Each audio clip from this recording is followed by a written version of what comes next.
Deus soberano controlando todas as coisas.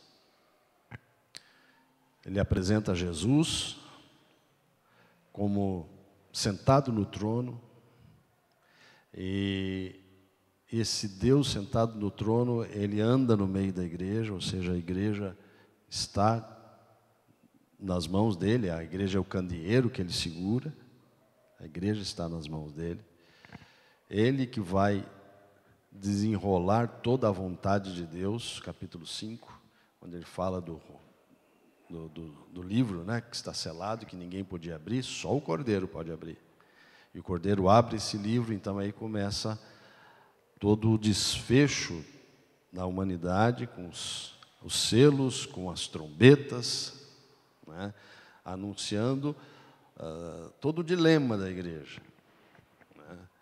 A igreja passará por momentos de grandes dificuldades, momentos de terríveis perseguições, a ponto de até mesmo quase acabar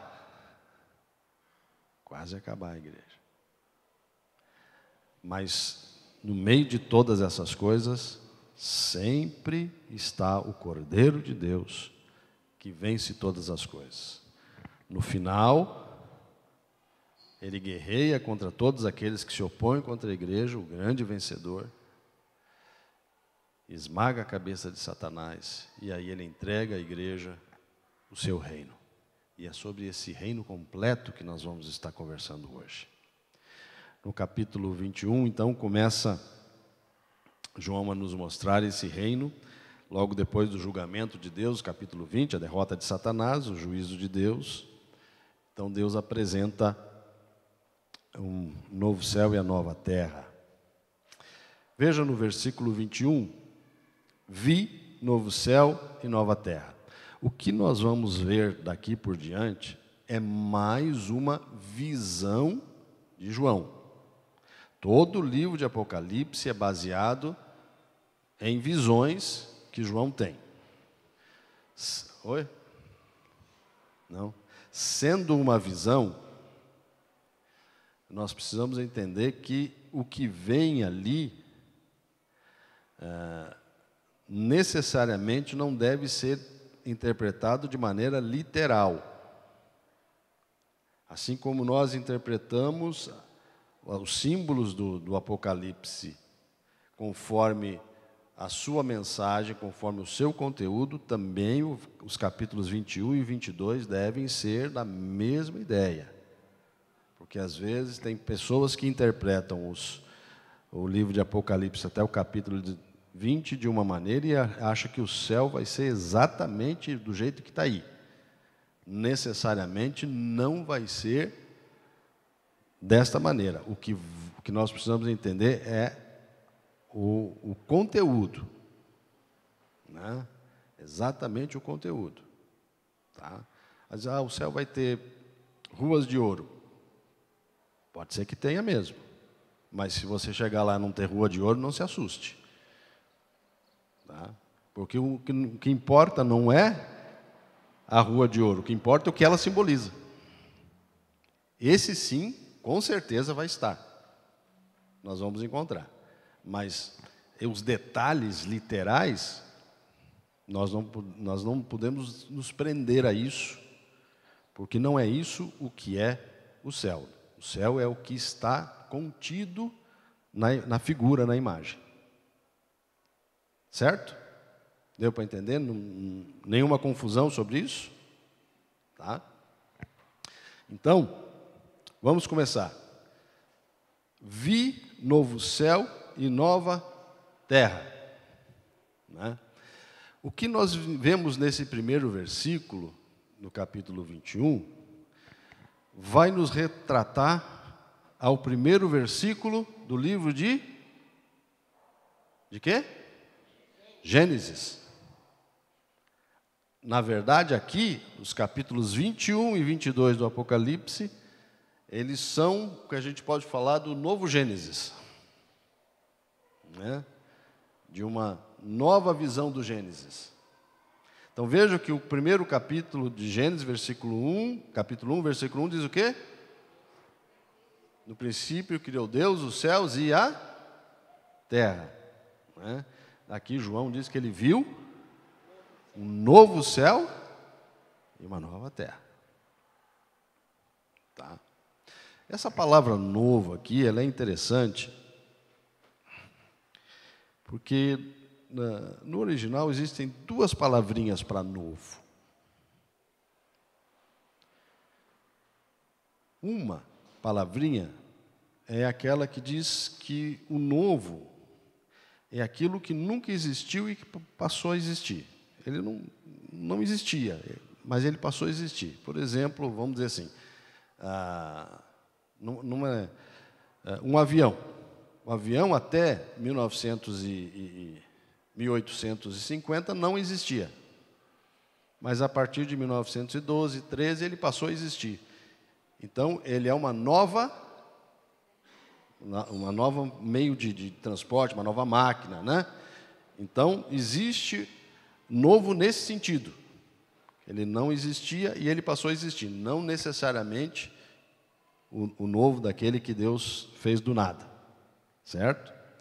E existe o novo no sentido de que já existe e que foi renovado. Certo? Como a gente fala mesmo de um carro, de uma coisa, que alguém dá uma pintura, nossa, mas ficou novo.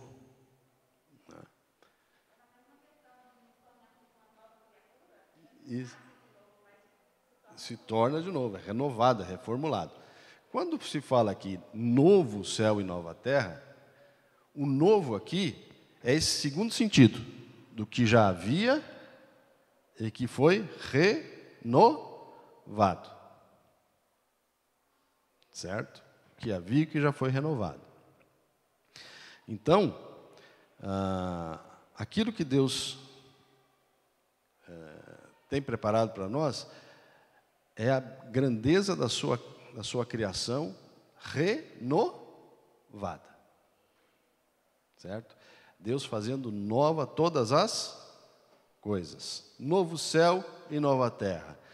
A mesma ideia do Antigo Testamento, de céu e terra, é a ideia aqui também do Novo Testamento.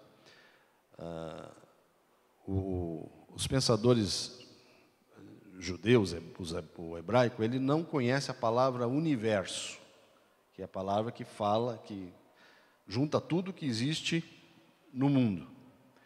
Então, quando ele quer falar sobre todas as coisas que estão na terra e estão no espaço, no mundo todo, eles usam essa expressão, terra e céu. Certo? Então, quando Deus renova terra e céu, Ele está renovando todas as coisas. Tudo que Ele criou. Certo? Então, este mundo, gente, ele vai passar por uma transformação tremenda. Vai ser algo maravilhoso, vai ser renovado, vai ser como se fosse recriado. Certo? A ordem desse mundo vai mudar. As coisas vão mudar, como a gente vai ver daqui a pouco. Tá? Não necessariamente a criação de Deus vai mudar. Existe uma disputa, vamos dizer assim, entre aqueles que interpretam a Bíblia sobre o que vai acontecer com a Terra. Se a Terra vai acabar, né? Vamos dizer, não, mas Deus vai destruir esse mundo em fogo. Não é isso que a gente muitas vezes já ouviu falar? Não, Deus vai destruir esse mundo em fogo. Então tem gente que acha que a Terra vai acabar, vai explodir. O outro diz, não, o que vai acontecer vai ser uma renovação. Quando fala lá em Pedro que Deus vai destruir esse mundo em fogo, diz ali que não é literal, mas é figurativo, dizendo que Deus vai, como a prata é acrisolada no fogo, é limpa no fogo, a terra também vai ser renovada no fogo de Deus, né? No fogo espiritual mesmo, não vai ser uma bomba atômica, não vai ser nada assim. Então existe essa disputa, né? Particularmente, aí é uma posição minha, você não precisa, você pode estudar e ver o que você acha melhor, né? Particularmente, eu acredito que não vai ter destruição da terra, não. Eu acho que vai ter uma renovação muito grande, mas que a criação não precisa ser destruída. Ela precisa ser renovada. Mas isso é uma posição minha, né? Então, quando fala em vir novo céu e nova terra, ele está dizendo aqui que a ordem do mundo, que foi mexida por causa do pecado, que foi misturada, bagunçada por causa do pecado, isso vai ser renovado, isso vai ser completamente apagado. Aquilo que é mal que o pecado trouxe para o mundo, toda a destruição que o pecado trouxe para o mundo vai ser eliminado. E a ideia da criação original do Gênesis vai ser renovada. O plano de Deus original, lá de Gênesis, ele não foi abandonado. Ele não foi deixado de lado. Não existe plano B. Deus sempre tem um só plano, né? Aquilo que ele pretendia fazer no Gênesis, ele vai concluir. Certo? Ele permitiu que entrasse o pecado do mundo, que o pecado tivesse todo esse poder destruidor, mas ele vai restaurar todas as coisas. Pois não.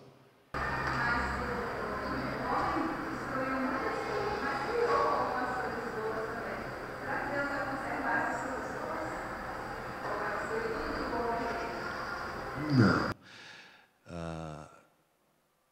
Aí é particular, né? Aquilo que for essencialmente útil e bom, Deus vai preservar, né? Porque Ele deu ao homem o poder criativo.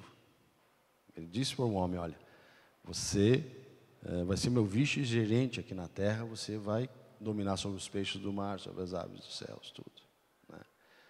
Então você vai ter o poder de governar essas coisas. E o homem tem feito isso, tem devastado por causa do pecado, mas tem construído coisas boas. E Deus se utiliza disso. Agora, vai mudar alguns conceitos, que a gente vai ver aqui. Algumas coisas vão mudar. Claro que para melhor, né? Tinha outra coisa para perguntar? É isso. Na verdade, Deus não precisa de nada nosso, mas Ele usa aquilo que é nosso, né? Usou em todos os momentos da história. Então, aqui diz que as primeiras coisas passaram, as coisas que trouxe o pecado, que Satanás, tudo aquilo passou. Entrou coisa nova. E o mar já não existe. Interessante essa expressão, o mar já não existe, né? A relação do povo de Israel com o mar, não é uma relação muito boa. Os judeus, coisas nunca foram bons marinheiros, diferentes dos romanos, dos gregos, dos fenícios, que dominavam o mar, eles não. Você pode até ver que Salomão, na sua riqueza e grandeza, ele queria explorar outros mercados para os negócios dele, e ele mandou construir barcos, né? E é interessante que a nota bíblica sobre isso é que na construção dos barcos não deu certo, quebrou tudo, ele desistiu da ideia. Os judeus não gostam muito de mar, né? Não é muito bom para mar. Mas é interessante também que, se a gente for olhar no capítulo 1 de Gênesis, Como é que diz a Escritura Sagrada? No princípio criou Deus os céus e a terra.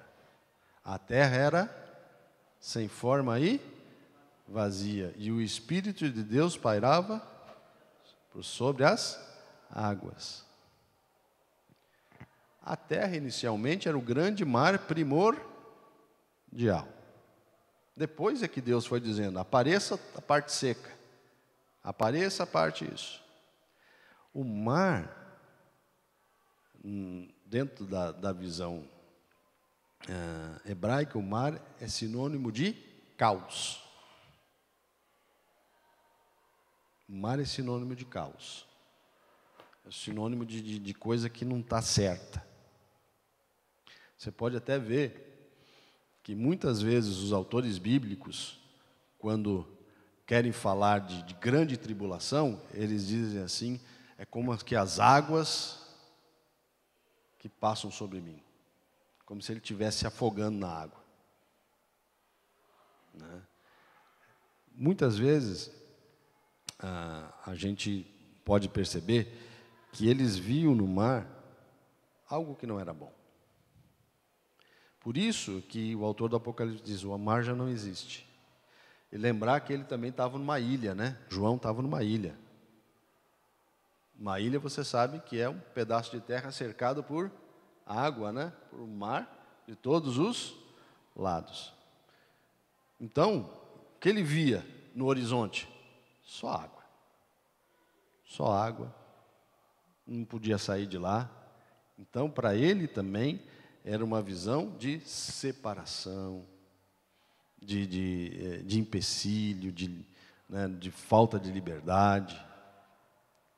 Quando ele fala assim, o mar já não existe, ele está querendo dizer que as coisas que Deus vai colocar tudo em ordem. E tudo aquilo que separa, tudo aquilo que impede de uma comunhão com Deus, vamos dizer assim, tudo aquilo lá vai ser quebrado. Já não vai existir. Então, a ideia aqui é que tudo aquilo que era caos vai virar numa grande ordem. Como é que vai ser essa ordem? Versículo 2. Quem pode ler para mim de novo, versículo 2?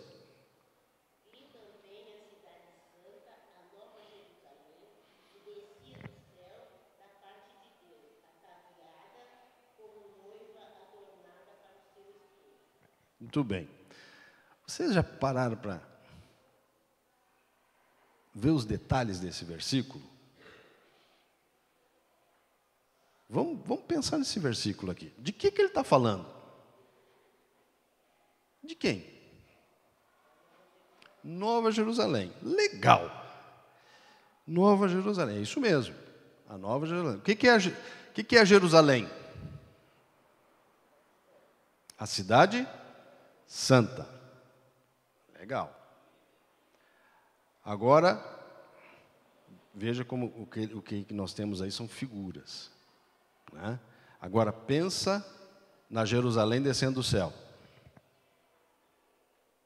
Enfeitada, adornada, como noiva. Com véu e grinalda. Pensa nisso. Literalmente. Você já parou para pensar nesse detalhe? Ela está enfeitada para se juntar ao seu noivo. Será que ele está falando da cidade de Jerusalém mesmo?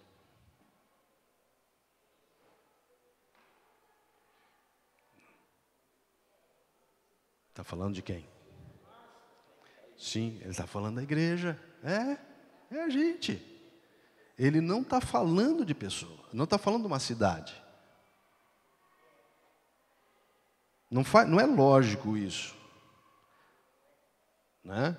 Mas Jerusalém é a cidade aonde mora o povo de Deus. Era o centro onde Deus morava. No templo, vamos dizer assim, na linguagem humana, né? Onde ficava a morada de Deus, onde ficavam as pessoas que Deus adorava, o templo estava ali. Então ele não está falando da cidade, ele está falando de pessoas. E se você for ver, a partir do versículo 9, ele vai dar uma descrição da cidade, né? E a descrição da cidade é uma descrição baseada em pessoas, naquilo que o Antigo Testamento trazia do povo de Deus, e não numa cidade comum.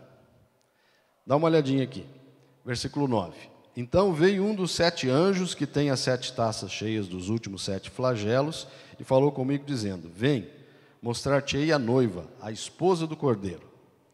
E me transportou em espírito, né, até uma grande e elevada montanha, e me mostrou a santa cidade, Jerusalém, que descia do céu da parte de Deus, a qual tem a glória de Deus. O seu fulgor era semelhante a uma pedra preciosa, preciosíssima, como pedra de jaspe cristalina. Tinha grande e alta muralha, 12 portas, e junto às portas 12 anjos, e sobre elas nomes inscritos, que são os nomes das 12 tribos dos filhos de Israel. 3 portas se achavam para o leste, 3 para o norte, 3 para o sul e 3 para o oeste. A muralha da cidade tinha 12 fundamentos, e estavam sobre esses os 12 nomes dos 12 cordeiros, apóstolos do Cordeiro.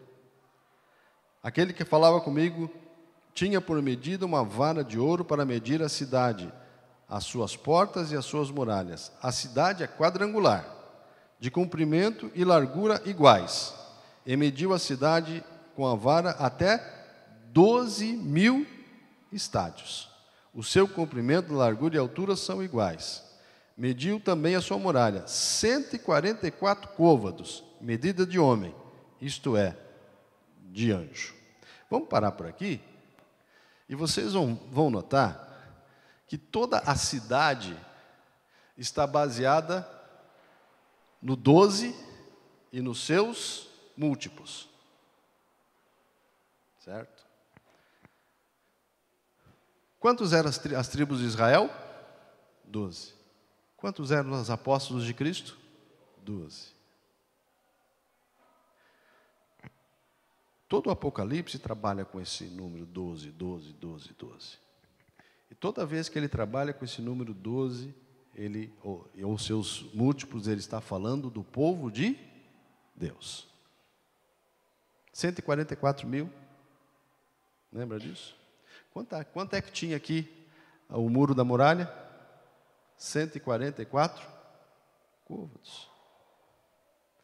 Então, na verdade, quando ele dá uma descrição de uma cidade, mas essa descrição da cidade está baseada no povo de Deus, na igreja do Senhor Jesus Cristo. A Nova Jerusalém, muito mais do que qualquer lugar ou qualquer cidade que for, a Nova Jerusalém é o povo de Deus. Pois não? Sim. Uhum. Sem dúvida. Que Deus então, Ele está trabalhando com a gente, dizendo, a noiva de Cristo não é a cidade de Jerusalém.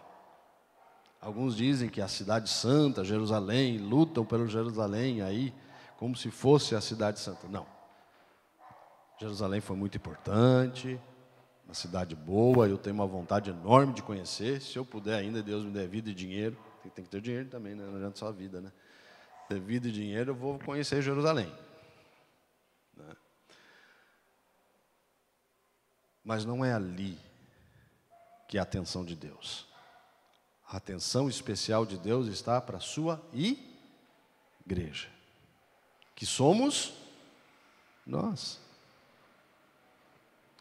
Por isso, queridos, o céu, muito mais do que um lugar, se vai ser lá em cima, no espaço sideral, lá no coisa. Não sei se vai ser aqui na terra, como dizem principalmente os testemunhos de Jeová, né?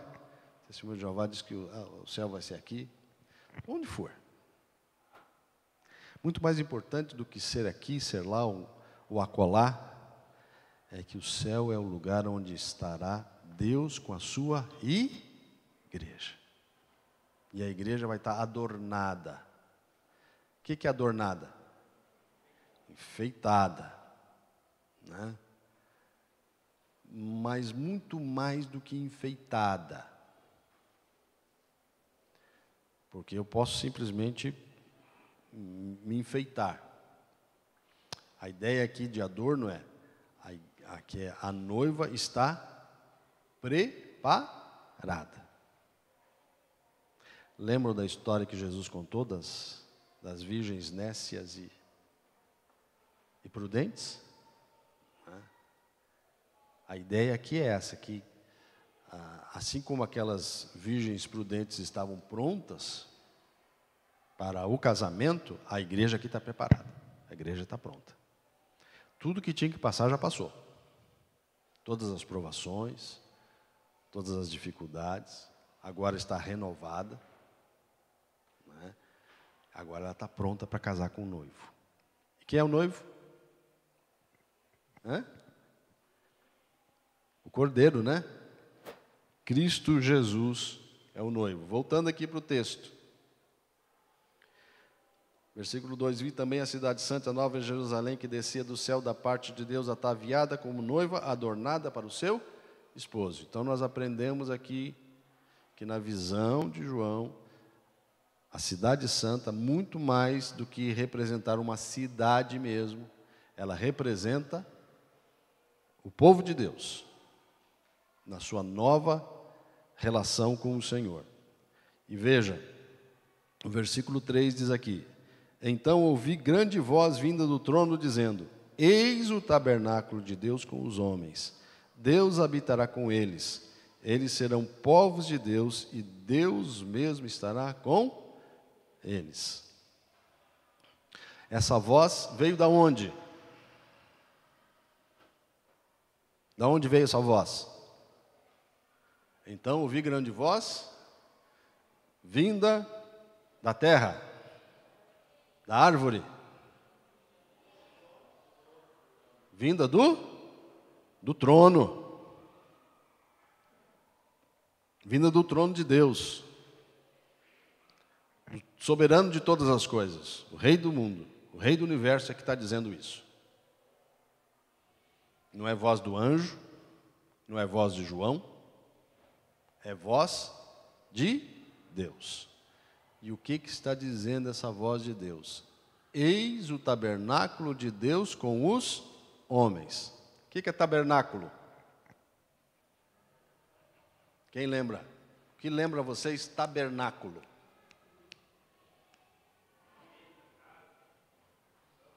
Uma tenda, né? Isso lembra o quê? Voltando lá para o Antigo Testamento.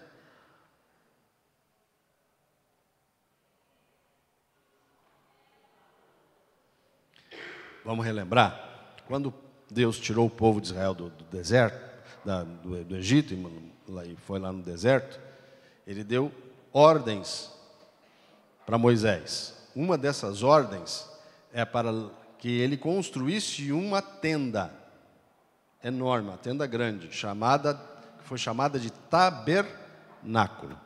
Ali naquela tenda ia ter a Arca da Aliança, ia estar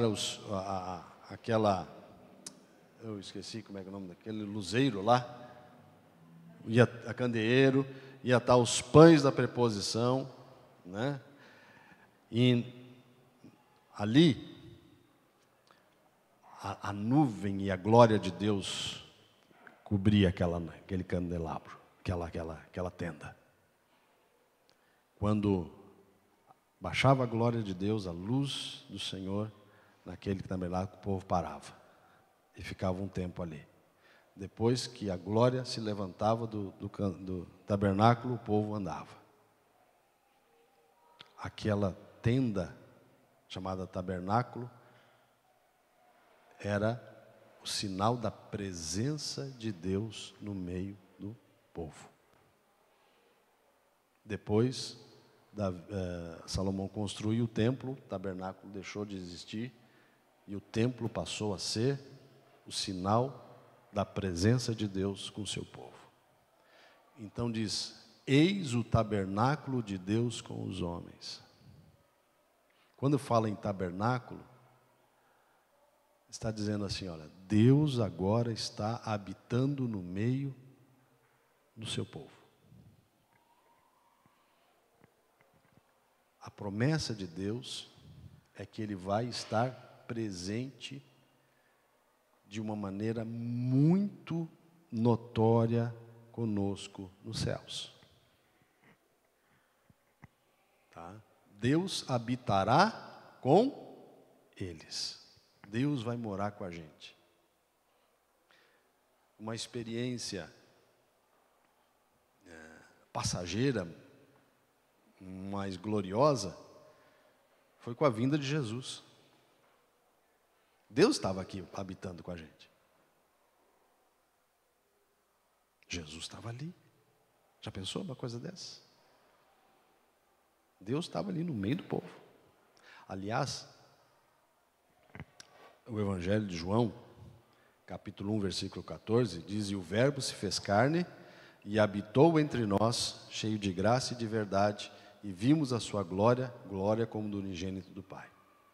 Essa palavra que é traduzida por habitar, ela na verdade deveria ser traduzida assim: e Deus montou a sua tenda junto com a gente. É isso mesmo. Esse habitar aqui, a palavra é construir uma tenda. Certo? Jesus então constrói a sua tenda junto conosco, veio morar com a gente. Essa é a ideia do Apocalipse.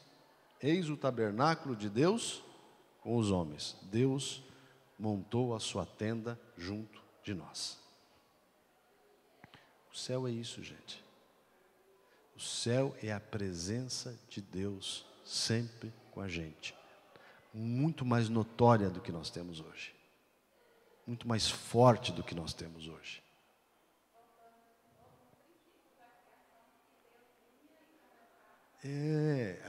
Exatamente. É renovada a criação, né? Deus estava ali junto com Adão.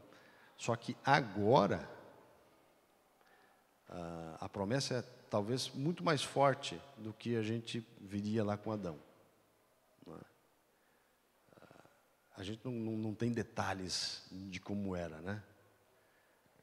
Mas ali a possibilidade de Adão pecar e perder isso era tremenda. E aconteceu. Agora não, no céu, plenamente livres do pecado, nós vamos ter eterna comunhão com Deus.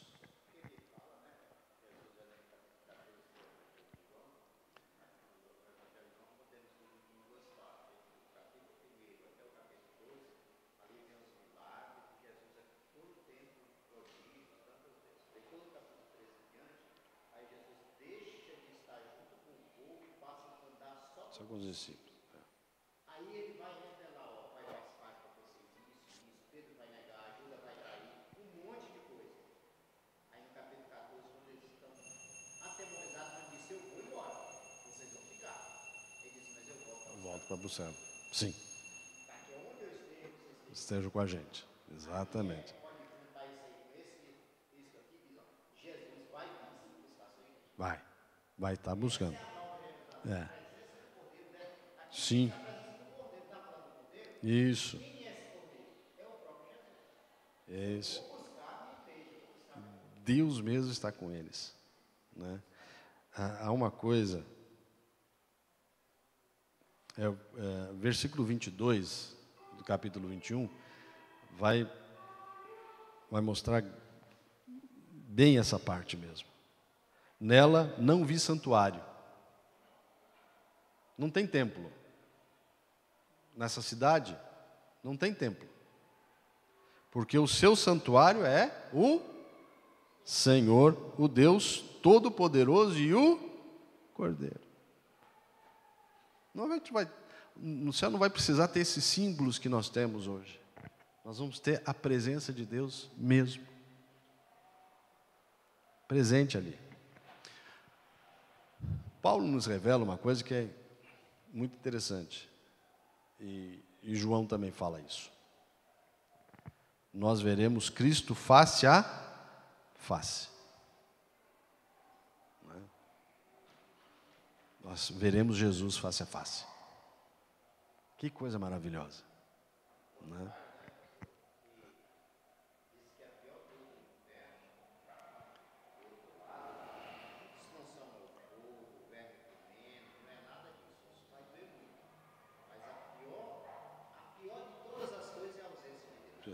Sim. Não tem nenhuma oportunidade mais, né? Só o juízo de Deus.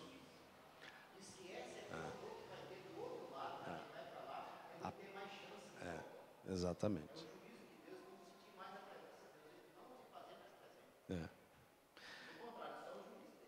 Sem dúvida.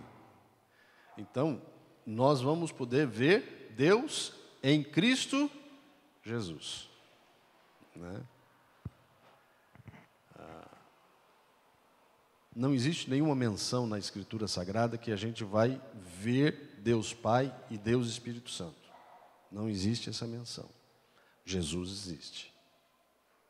Tá? Nós não precisamos mais nada do que senão ver Jesus. A gente vê Deus, Pai, o Filho e o Espírito Santo em Jesus. Tá? Somos um, exatamente. Né? Então, nós vamos ter um contato sim com Jesus. Isso é certo. Né? Deus Pai e Deus Espírito Santo, não há nenhuma menção na Bíblia de que a gente vai poder ver, mas com certeza nós vamos saber que eles estão lá. Né? Do Deus Trino, está lá. Agora, olha as consequências, versículo 4, dessa presença de Deus. Ele lhes enxugará dos olhos toda lágrima. Né? Lá não vai ter tristeza. Lá não vai ter tristeza. Se tiver lágrima, é de alegria e não de tristeza. Né? O que mais? Segundo, e a morte já não existirá. Né? A morte já não existirá. A morte é um apêndice na criação de Deus, é consequência do pecado. É o pecado que leva à morte. Nós morremos por causa do pecado. Tá? Solucionado o problema do pecado, não existe mais essa dura consequência. Logo, a morte já não faz sentido no céu. Aí nós podemos viver eternamente. E morte, na Bíblia Sagrada, ela carrega dois significados, né? Morte física e morte espiritual. Por isso, morte na Escritura Sagrada sempre é vista como separação, não como fim. Sempre separação. A morte física separa o nosso corpo da nossa alma. A alma é eterna. O corpo, esse acaba, mas a alma não. Quando a gente morre, ou nós vamos para o céu, ou nós vamos para o inferno. A alma vive eternamente. Né? E a morte tem um significado também de separação espiritual, ou seja, o homem se separa de Deus. Se rebela contra Deus, vira as costas com Deus e ele está separado, não é amigo de Deus. Mas nós vimos no versículo anterior, Deus vai estar com eles. Não é isso? Eles serão povos de Deus. Deus mesmo será o seu Deus. Então, também esse significado de morte, de separação de Deus, foi quebrado. De sorte que não faz sentido mesmo ter morte no céu. Não vai haver morte. Nem a morte espiritual, nem a morte física. Já não haverá luto, porque não vai haver morte, nem pranto, não vai ter morte, nem dor. Porque as primeiras coisas Passaram. Essa velha ordem acabou.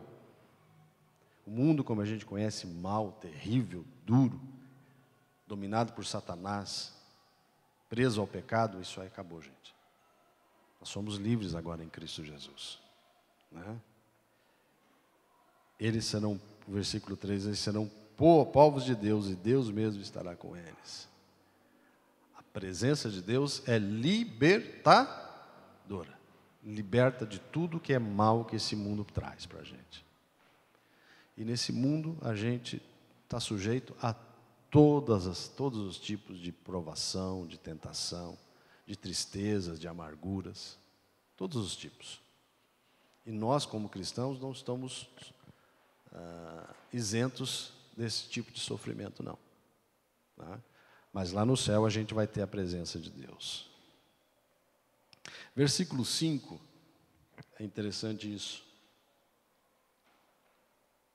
Fala de novo daquele que está sentado no trono. Não é voz do anjo, não é voz de João, é voz de quem está sentado no trono. Diz assim: eis que faço nova todas as coisas. Ele reafirma, eu estou mudando. É uma outra realidade. O que vocês vão experimentar é novo, gente. Não é o que a gente tem aqui. Se a gente tem alegria de servir a Deus aqui, se a gente sente prazer em servir a Deus aqui, lá é muito maior do que isso.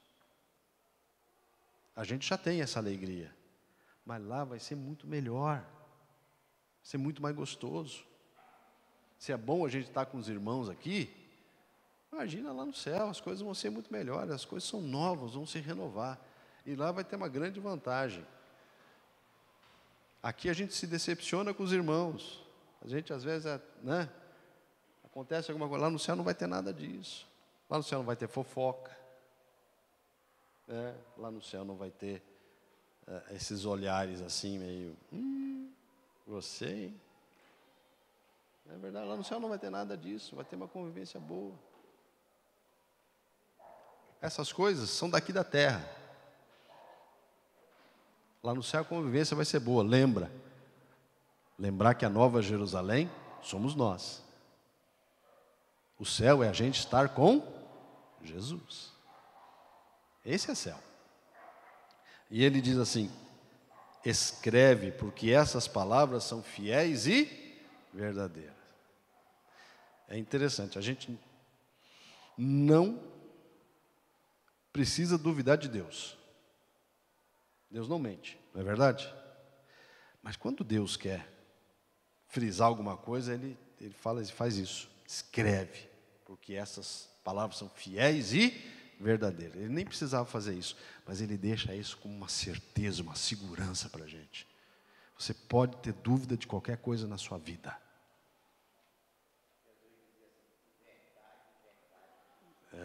Exatamente. Exatamente. A gente pode ter dúvida de qualquer coisa na vida, menos do que Deus está falando para a gente.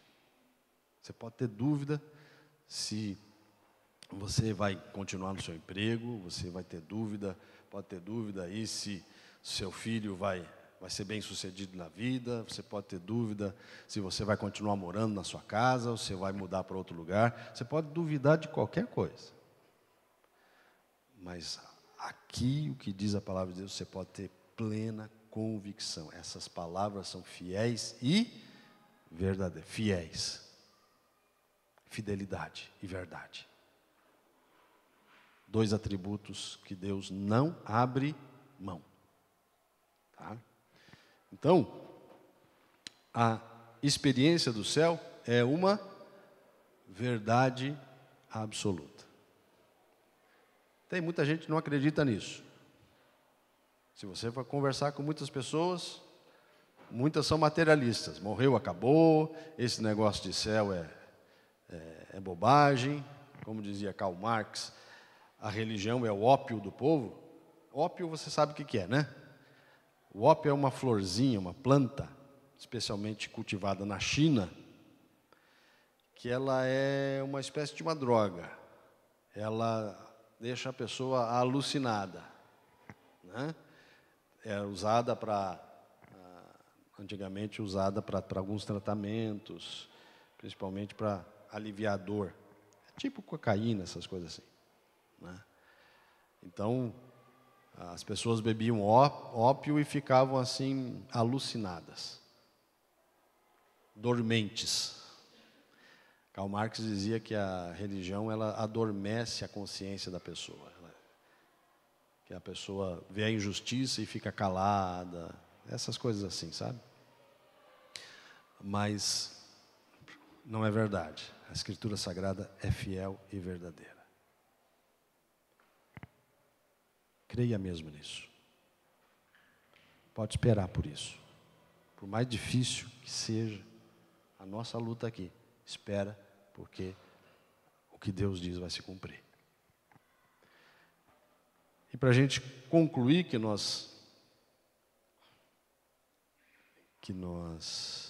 eu sempre passo o tempo, né? Os versículos 6 e 7, diz assim: disse-me ainda. Quem está falando ainda é aquele que está sentado no trono. Quem está falando ainda? Tudo está feito. Essa expressão é muito importante. Pequena. Tudo está feito.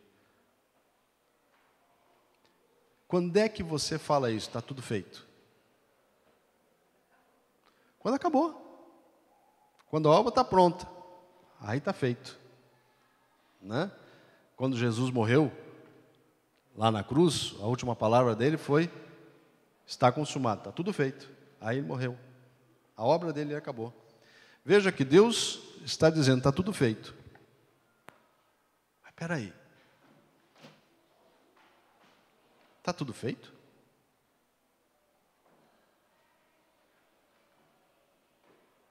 A gente está andando em rua de ouro, né? A gente tem as portas de jaspe na cidade, tem muro aqui. Cadê a Nova Jerusalém?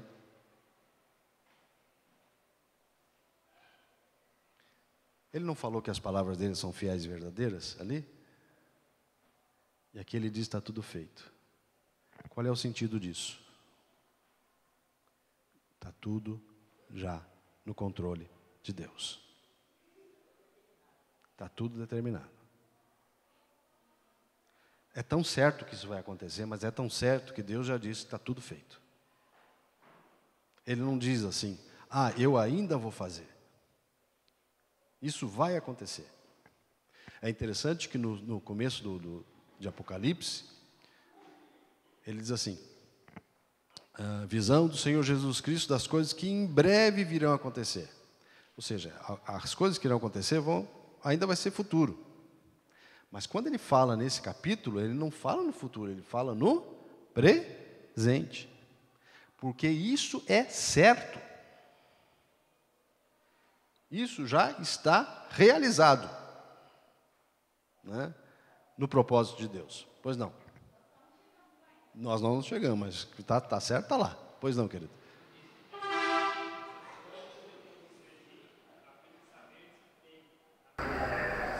Vocês têm a vida eterna. Não é coisas futuras ou que pode causar dúvida. Essa é a ideia de Deus. O propósito de Deus, gente, não vai mudar. Pode acontecer o que acontecer nesse mundo. O propósito de Deus não vai mudar. Pode chegar alguém poderoso aí, e vai chegar mesmo, o anticristo vai ser alguém poderoso, que vai tentar acabar com tudo. Vai conseguir? Não vai. O propósito de Deus já está feito, já está realizado. As coisas só vão acontecer no tempo certo. Nós estamos aguardando isso. Por isso que nós temos a esperança, queridos. Por isso que nós temos a esperança. O céu nos dá esperança para viver. As coisas são certas. E aqui diz: eu sou o Alfa e o Ômega. Alfa, primeira letra do alfabeto grego. Ômega, última letra do alfabeto grego. Ou seja, ele é o tudo. Eu sou o princípio e o fim. Deus está dizendo: eu sou o Todo-Poderoso, eu sou o tudo nesse mundo. O princípio e o fim. Eu, a quem tem sede, darei de graça da fonte da água da vida. Quem vai dar é Deus. Ele não vai mandar anjo nenhum, é Deus. Ele é que dá. É coisa de Deus. E o versículo 7, só para a gente concluir: o vencedor herdará estas coisas. O vencedor. Todo o livro de Apocalipse fala nessa palavra, o vencedor. O livro de Apocalipse ele é escrito não para perdedores, é escrito para vencedores. O grande e maior vencedor de todas as coisas foi Jesus. Venceu a morte, venceu Satanás, né? Nos deu a salvação. E aqueles que têm fé em Jesus, aqueles que se entregam a Jesus, também são vencedores. Vão vencer no final. Então, a ideia aqui é: seja um vencedor. Esteja entre os vencedores. Por isso que ele vai falar no versículo 8, quanto aos covardes, quanto aos tímidos, aos mentirosos, esses não, esses são perdedores. Nós estamos no time dos vencedores. Mas a vitória quem dá é Jesus.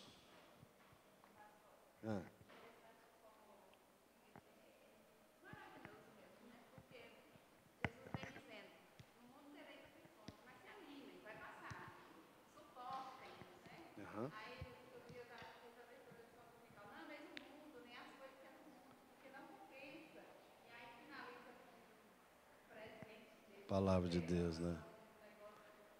É coisa maravilhosa. Isso. O que nós precisamos? Nos consagrar mais a Deus. Porque para sermos vencedores, os vencedores são aqueles que perseveram até o final. Nós podemos agradecer a Deus, porque as palavras e as promessas de Deus são fiéis e verdadeiras, e Deus tem preparado coisas maravilhosas para nós. E em terceiro lugar, nós precisamos contar isso para outras pessoas. Nós precisamos dizer isso para outras pessoas. Quantas pessoas estão nesse mundo sem esperança? Quantas pessoas estão nesse mundo caminhando para o inferno? E precisam ouvir da mensagem do Evangelho, de que existe o céu. Que Deus me abençoe, que Deus te abençoe, para que a gente siga firme na caminhada cristã e lá no céu a gente possa estar junto, né? Como noiva do Senhor Jesus. Pois não. Poderia dizer para uma pessoa que a vida anda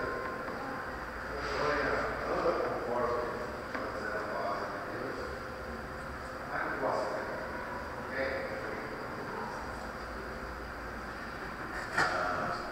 Ela precisa entender que o propósito de Deus é um propósito comunitário.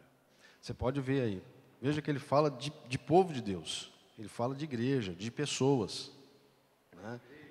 É a igreja, exatamente, a igreja desce, né?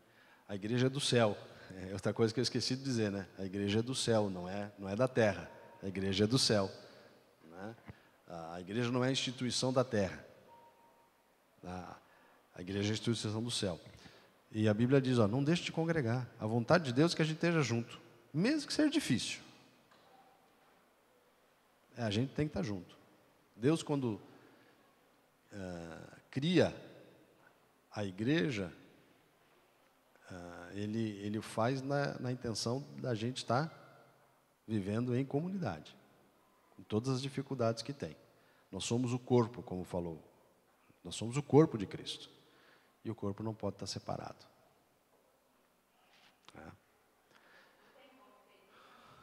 Não, no corpo, o corpo de Cristo não pode estar amputado, né? Que Deus abençoe. Vamos orar? Vamos falar com o Senhor. Obrigado, Senhor, pela Tua palavra, e que o Senhor nos anime e fortaleça, para que a nossa caminhada cristã possa ser motivada pelo Senhor a nossa fé renovada, a nossa esperança, ó Deus, em Cristo Jesus fortalecida. E abençoe-nos nesse restante de dia e nos traga a noite para glorificarmos o Teu nome, participando da ceia do Senhor. Em nome de Jesus. Amém, Senhor. Então hoje nós temos a Santa Ceia, queridos, não se esqueçam. Deus abençoe.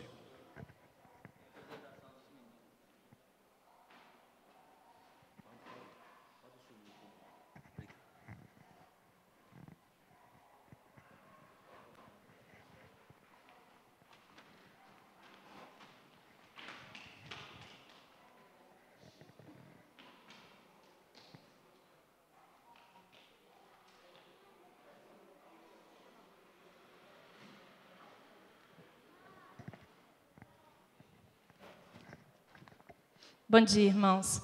Pequeninos do Rei está começando a estudar uma nova revista. E essa revista fala de como começou a igreja cristã. Eles vão contar para vocês. Depois que Jesus morreu e ressuscitou, ele fez uma promessa. Que promessa é essa? Como? Ele falou que ia voltar. O que mais? Nós íamos ficar só? Não. Não, nós não íamos ficar sozinhos. E depois que Jesus voltou aos céus, os discípulos sempre reuniam para fazer o quê? Orar. Mais alto. Orar. E um dia muito especial na cidade de Jerusalém, que estava tendo a festa de? Pentecostes, isso mesmo.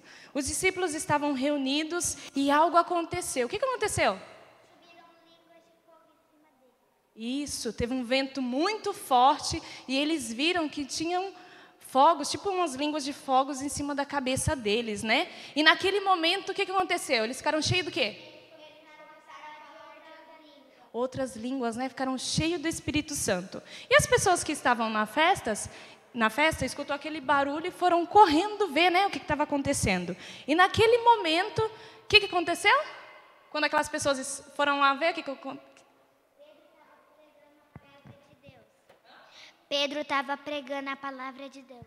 Isso, o Espírito Santo deu coragem a Pedro e ele começou a pregar a palavra. E aquelas pessoas que estavam ouvindo a palavra, o que aconteceu com elas?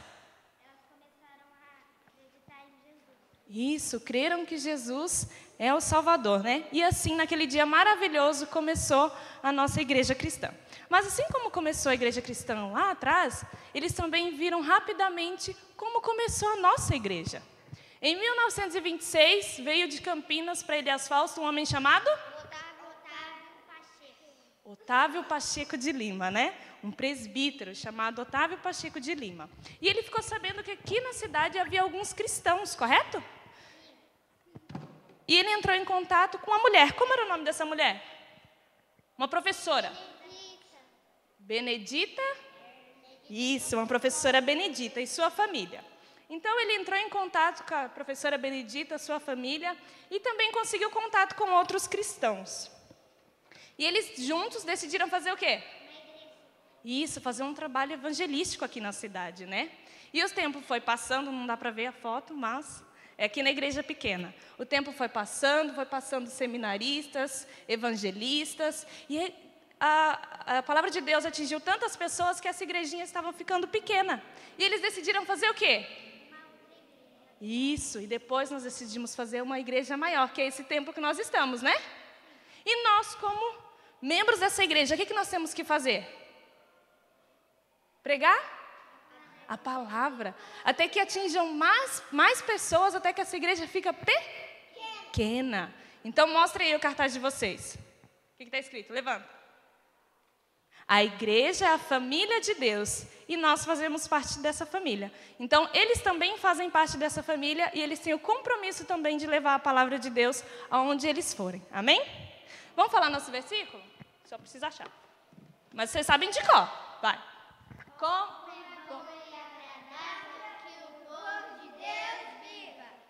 Unidos, como se todos fossem. Salmos 133. Amém.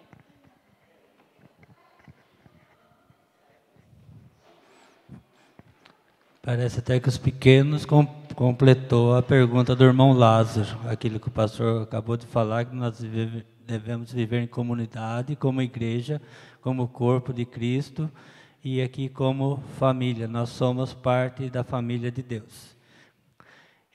Queremos agradecer aos irmãos que vieram aqui hoje. Nós tivemos uma porcentagem hoje de 70%. Em relação ao domingo, caiu só 3%. Eu falo só porque o domingo passado nós tivemos 78 irmãos, pessoas que estavam aqui no templo. Hoje só 3 a menos. Como domingo eu achei uma presença considerável, boa, 78 pessoas, 75 pessoas também, eu particularmente acho um número expressivo devido ao tempo, chuva que teve hoje. Então os irmãos continuem assim, com esse desejo, esse compromisso de vir à casa do Senhor. E eu mencionei também destaque para 2 classes domingo passado, falando que a Nova Vida é uma classe assim que se destaca, né? Ela sempre tem porcentagens altas. Domingo passado teve 100% e hoje só uma classe foi 100% e foi justamente a Nova Vida, a classe da Nídia. E devemos levar em consideração que é um número grande de alunos a classe dela. Então, agradecer mesmo a Deus por essa classe e as demais também que olhem o exemplo dessa classe Nova Vida e a gente possa também um dia, pela graça de Deus, atingir, bater lá 100% também.